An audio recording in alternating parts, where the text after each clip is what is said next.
Welcome everyone to another episode of the Last Call podcast, where we bring you the latest in sports, entertainment, and news. Not always in that order, not always on the same show. If you haven't heard, we got some breaking news for you Cowboy fans, like myself. The Dallas Cowboys have agreed to terms with former second-round pick Jevonte Williams of the Dener Broncos to a one-year, $3 million contract. This is a very significant signing. If you all know, the Cowboys definitely had an issue with running back last season, especially with the depth. You got Rico Dowdle, who is a free agent. I think Jevonte Williams is definitely an upgrade over Rico Dowdle. Nothing taken away from Rico. I think he had a great year. But I think Jevonte Williams is definitely an upgrade at that position. He's still a young back. Coming off a devastating injury back in 2022. But I think he was definitely not used the way he should have been used last year in Denver, so his numbers did drop. But I think it's a great signing. This also frees up the Cowboys from not necessarily having to take a running back in the first round. I know a lot of mock drafts have Ashton Jeanty as the running back that the Cowboys should target with the 12th overall pick. But I think the Cowboys, by making this signing, allows them to free up that spot for something that they desperately need. Offensive line, especially with Zach Martin retiring a week ago.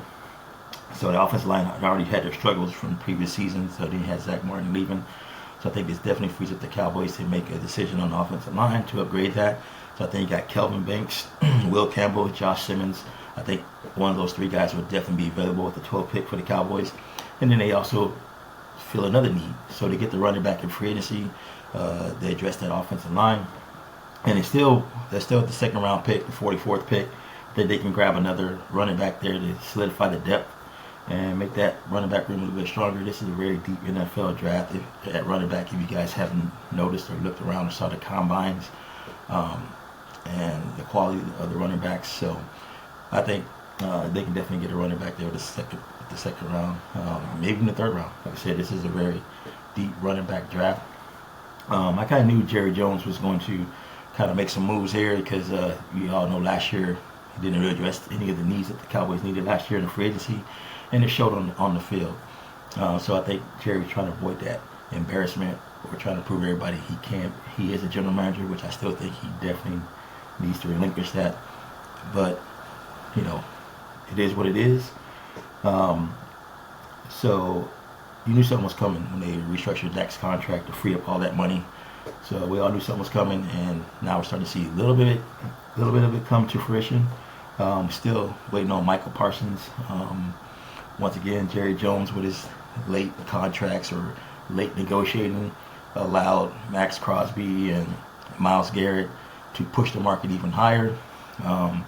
So now I'm not sure how they're going to be able to handle this situation with Michael Parsons, because now you got to pay Micah, around the $40 million range per season. Rumors has it that the Cowboys are shopping him quietly, possibly trying to trade him, knowing that they can't afford to pay him the money. But once again, Cowboys always wait till the last minute to do everything. They could have signed Dak for a whole lot cheaper had they just gave him the contract before all the other quarterbacks started getting signed. They could have saved a lot of money on CD Lamb, but they got him done year before last. But this is Jerry Jones. This is his MO. This is how he's not a true GM, because a true GM wouldn't just keep happening over and over and over. Please chime in, comment, let us know what you think about this Cowboy signing of Jevonte Williams at running back for 1 year, $3 million. Me personally, I think it's a good one. So you guys chime in, let me know, comment below. Please help us get to 1,000 subscribers, as we are new, just starting out. So once again, this is the Last Call podcast, where we bring you the latest in sports, entertainment, and news, not always in that order, not always in the same show. So once again, please like and subscribe and help us grow the channel.